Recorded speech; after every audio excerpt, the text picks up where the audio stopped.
tweet or share anything about what you hear today or see today on social media, please go ahead and share the hashtag MJ23 when you do that.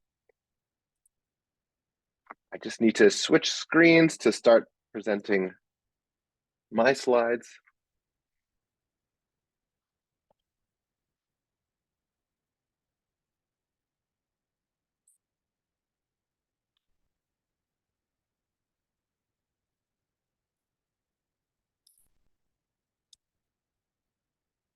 Great. Can I just get a thumbs up that my slides are in view? Awesome. Okay. So my name is Stephen Farber. I'm a professor at the University of Toronto, Scarborough, but I'm speaking to you today as the project director of Mobilizing Justice. Before we get started, I want to begin by acknowledging the Indigenous peoples of all the lands that we are on today. While we meet today on a virtual platform, I would like to take a moment to acknowledge the importance of the lands which we each call home. We do this to reaffirm our commitment and responsibility in improving relationships between nations and to improving our own understanding of local Indigenous peoples and their cultures. From coast to coast to coast, we acknowledge the ancestral and unceded territory of all the Inuit, Métis, and First Nations people that call this land home. And today, kind of to add to the acknowledgement, I want to celebrate a couple of things, even though we know that there's grave injustices still being faced by Indigenous Canadians today. I'd like to celebrate that we had a historical event yesterday when the province of Manitoba elected the first First Nations premier ever in Canada, Mr. Wab Kinew. So I think that's a wonderful sign of progress and hopefully opens the door to more inclusion and political representation and progress for Indigenous people across the country. And the other thing that I'd like to share and kind of celebrate is we're very, very lucky and pleased that Dr. Jamie Fisher has joined the Mobilizing Justice team as a postdoctoral fellow. And you'll hear about Jamie's intended program of research next week at day 2 of our symposium. But we're just so delighted to have a transportation scholar with Indigenous descent beginning a new research program on Indigenous transport justice in partnership with Mobilizing Justice. So I also see that as a hugely important step in establishing a program of research for all of us to learn so much more about what transportation and reconciliation have to do with one another. And looking forward to hearing from Jamie next week.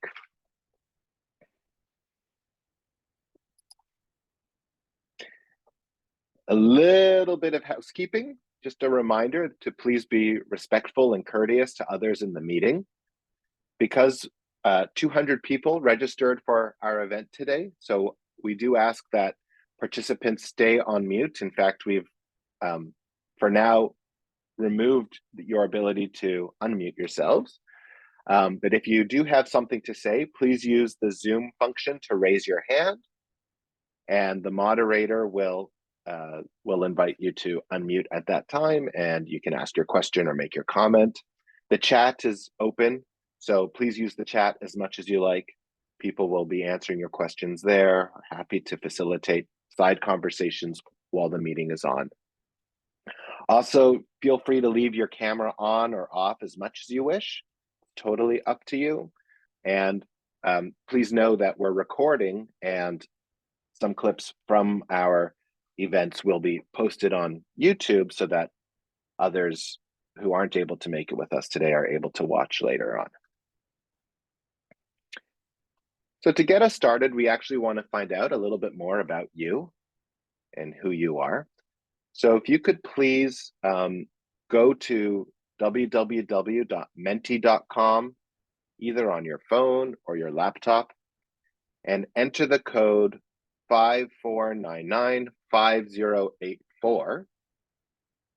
That way you can join along with us as we go through some warm-up questions and also some bookkeeping for us to know who's here today, who are we reaching, and more importantly, who aren't we reaching, and how can we do better. So it's very important that we do hear from you, so please do participate.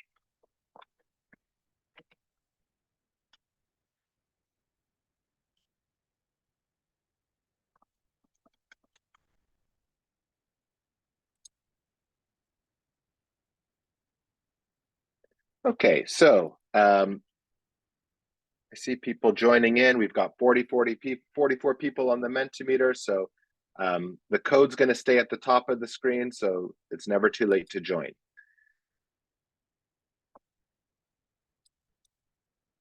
So our first question is very basic. What city, province, or country are you joining us from today?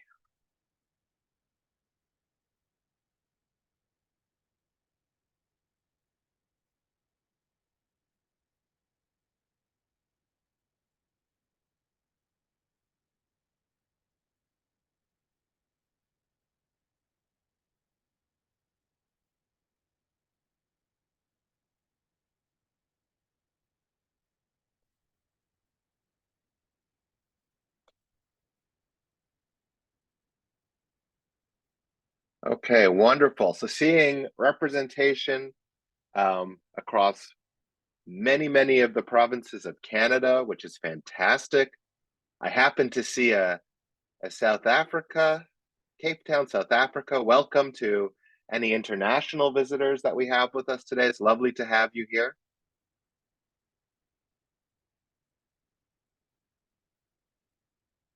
Good, and I'll move on to the next question now. Basic question, just want to know if it's your first time attending a Mobilizing Justice event. So it's a simple yes, no. If you're not sure, say no. That'll help us tell the story that we're reaching new people. So that'll be great. Okay, but it looks like about a 50-50 mix, which is so fantastic. Welcome back to those who have been with us before. And, welcome to all the new attendees.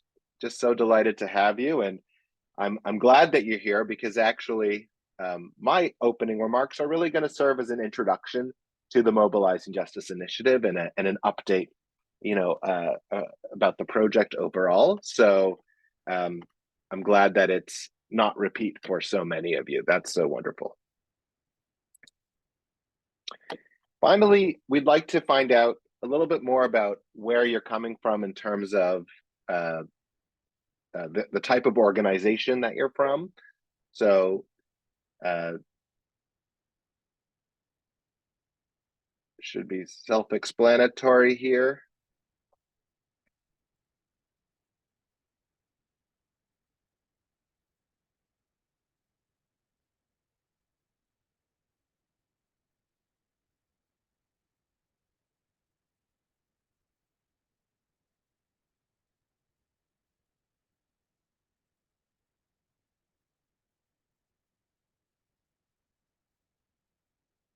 All right, that's great. So a lot of 40% government agency workers, and then about 10% nonprofit, consultants, MJ partners,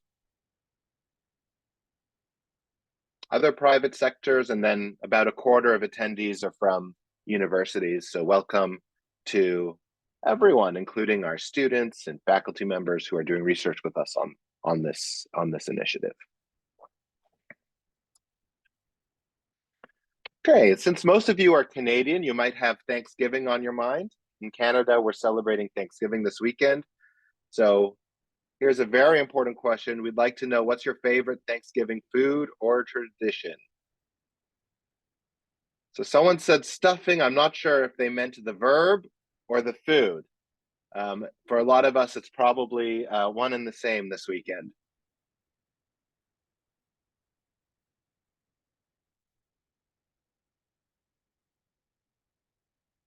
Ooh, I actually forgot about pumpkin pie.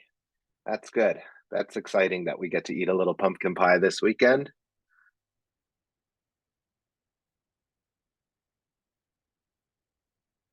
Gravy soaked buns. I want some of that tradition. That sounds good. All right. Okay, good. So that was just a little bit of a warm up. Thanks for sharing. I want you to please keep your Menti like open on your phone or minimized in a browser if you can, because in about 40 minutes or so, we're going to come back and do another round of interactions following the next speaker after me. So stay logged in for more questions.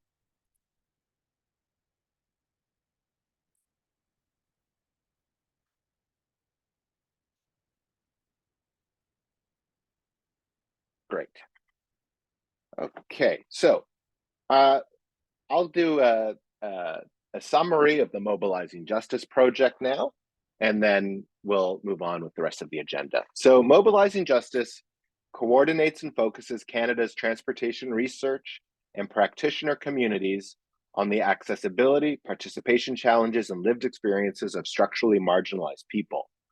We are co-developed with a multi-sectoral perspective spanning academia, federal and provincial government agencies, municipalities, transit authorities, private sector firms, and non-for-profit organizations.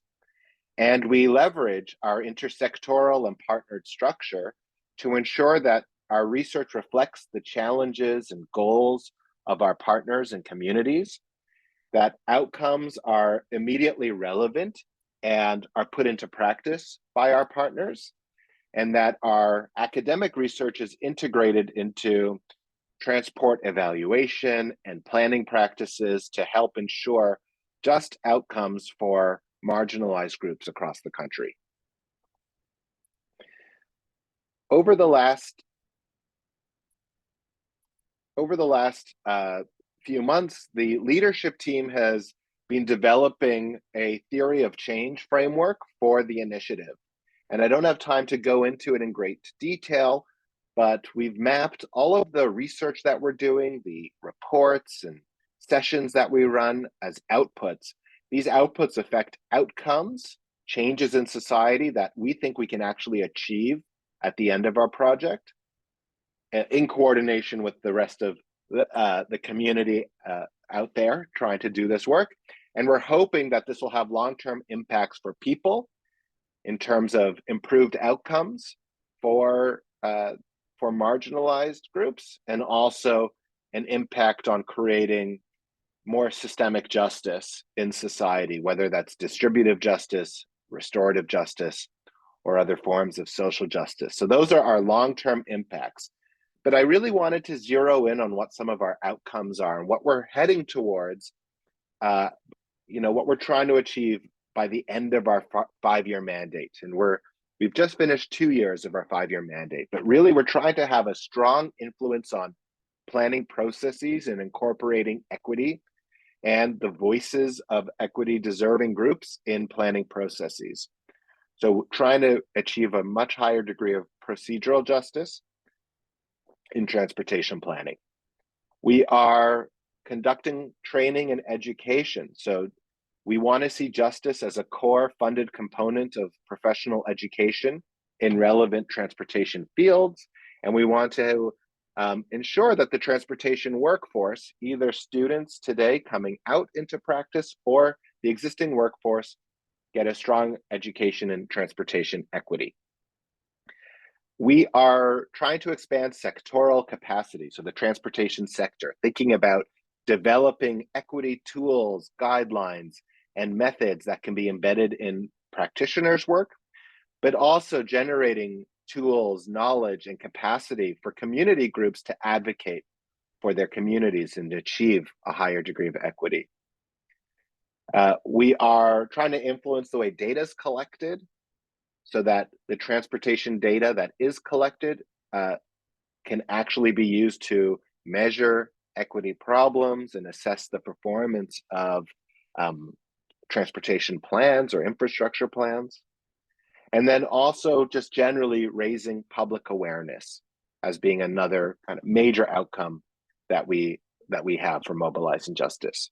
So as you think through the work that we're doing or the invitations that you're receiving to participate in different events or reading documents or even getting involved in our research projects, we really are moving towards these what I think are tangible outcomes that, because of our large network structure, our partnered structure, we're I think going to be able to achieve.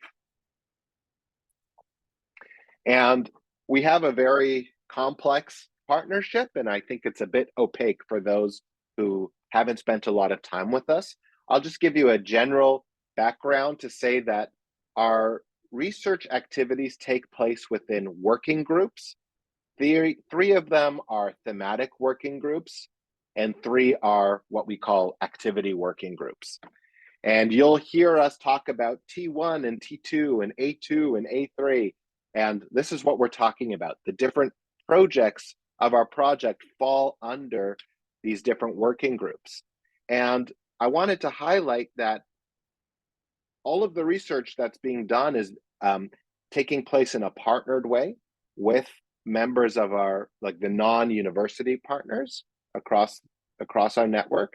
And every working group is co-led by a professor, as well as a non-academic co-lead coming from mostly government organizations, but we also have Nancy Smith-Lee from TCAT, the Center for Active Transportation, and Isabel Cascante from United Way of the Greater Toronto Area. The other thing that I really want to highlight is that we have an unbelievable advisory table that we call our Community and Equity Advisory Table. And this is a table made up of, we target to have 20 community-based advisors from across the country, people with lived experience of marginalization or transport poverty, or working on the ground as service providers for equity deserving groups. And these members meet with us every 2 months.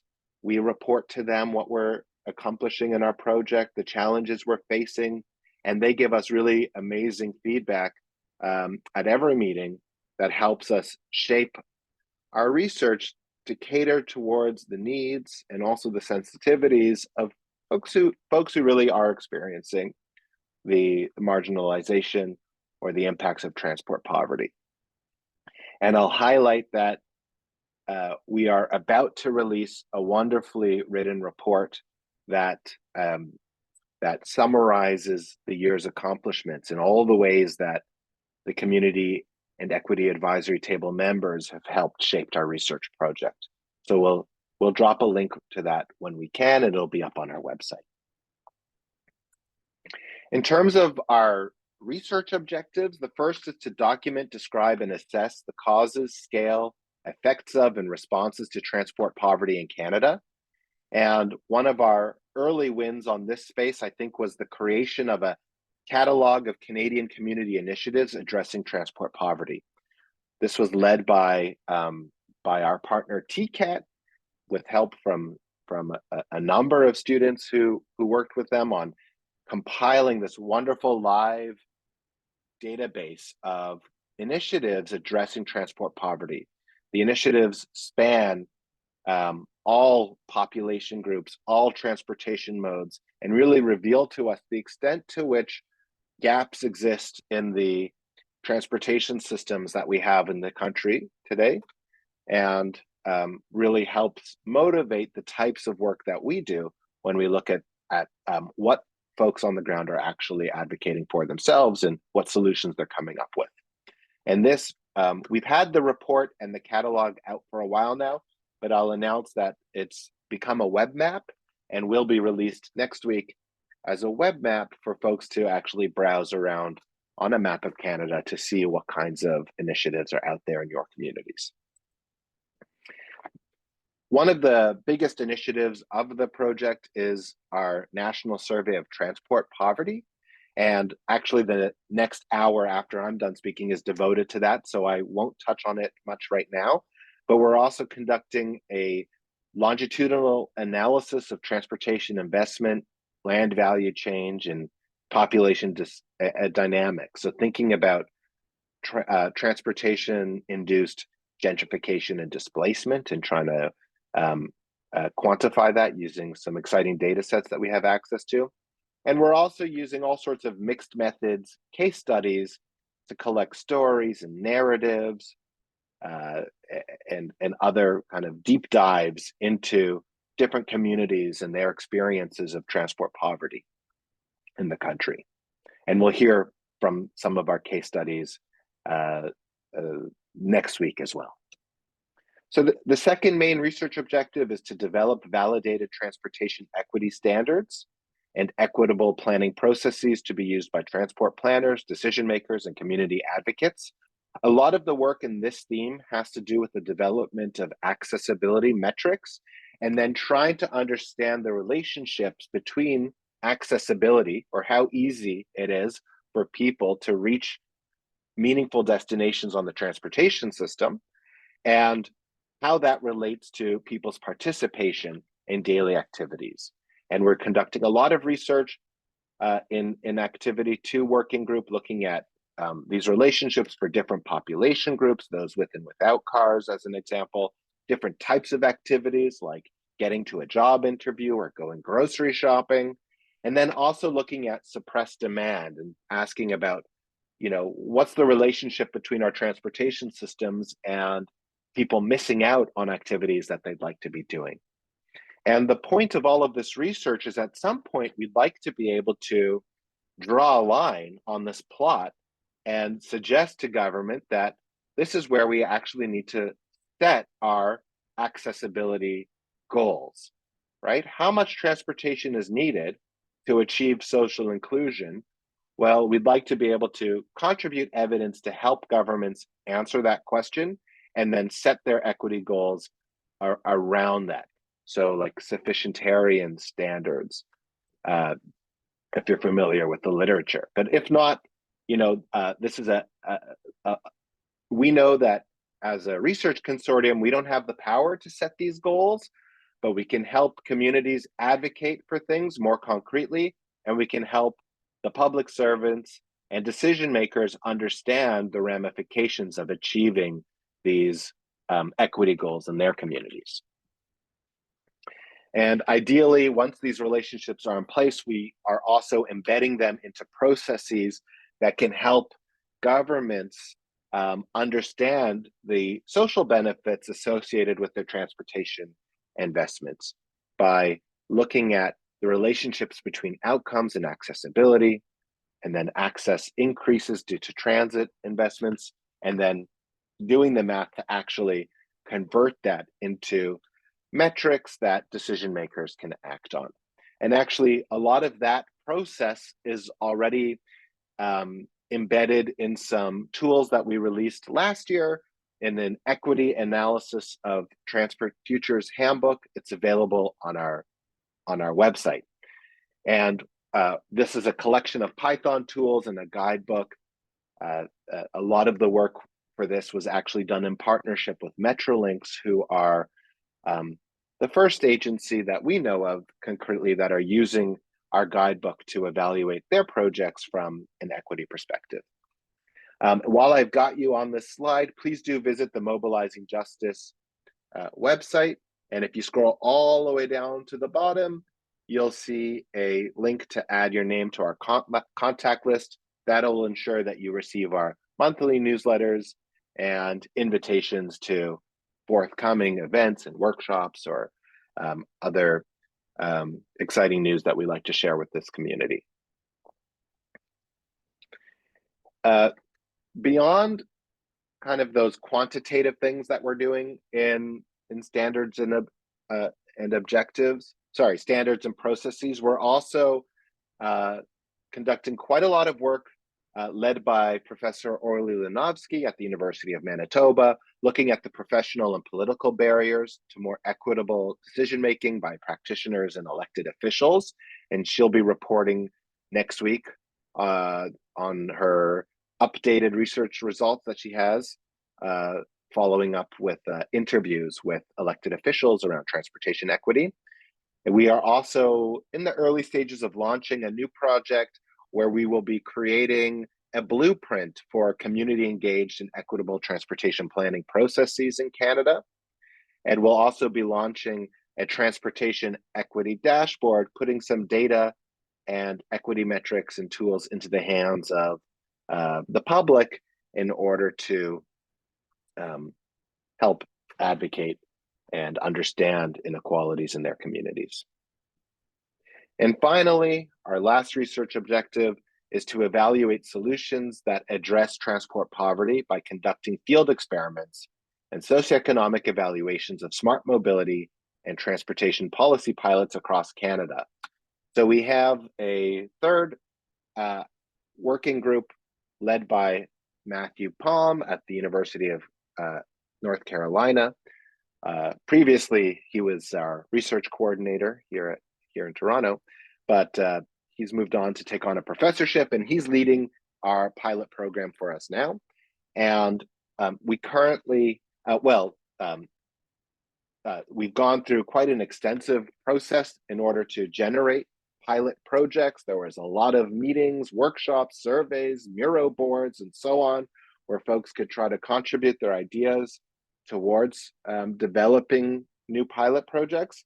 And as of right now, I know of 5 pilots that we have in kind of running right now, and we have room for 3 more. But we're currently looking at the impacts of a low-income transit fare subsidy in Toronto, and associated with that, a free transit pass for older adults in Montreal. We're looking at 2 new LRT projects, one in Edmonton, one in Toronto. We have a pilot examining the impacts of equity criteria that are being used in the expansion of a bike share system in British Columbia. We're also evaluating a geared-to-income e-bike subsidy in British Columbia, and we're evaluating an e-cargo bike demonstration initiative here in Toronto.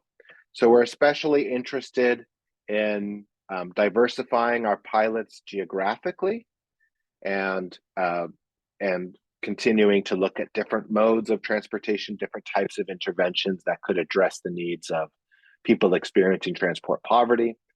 And you can reach out to us with any inquiries you have about what it would be like to set up a pilot with us. And Dr. Palm will be presenting next week on the pilots program with some more information there. And that brings me to my last slide before I hand the mic over. And that is just to review the symposium. So we're finished with our opening remarks now. We're going to spend an hour together without a break now, looking at the National Survey of Transport Poverty.